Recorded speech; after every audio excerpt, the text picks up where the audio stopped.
बघा मित्रांनो, एक ट्रेन 120 मीटर आणि 280 मीटर लांब स्टेशनला क्रमशः 8 आणि 12 सेकंदमध्ये पार करते, तर ट्रेनची लंबाई किती?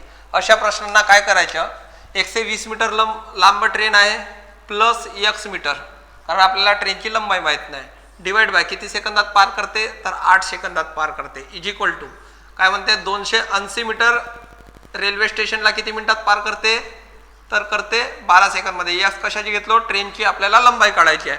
मग याला क्रॉस मल्टिप्लाय करायचं मित्रांनो, क्रॉस मल्टिप्लाय करायचं। बघा सेकंदात उत्तर काढायचं, जास्त स्ट्रिक वापरायच्या नाहीत आपल्याला। 12चा स्क्वेअर 144 म्हणजे 1440 plus 12x is equal to 280 गुणिला 8, 8 8 64 चे 4 हातचे 6, 8 दुने 16 6 22 से 40 प्लस 8x। इकडे बघा मित्रांनो, x मधून मायनस करा, 12x मधून 8x गेले, राहिले 4x।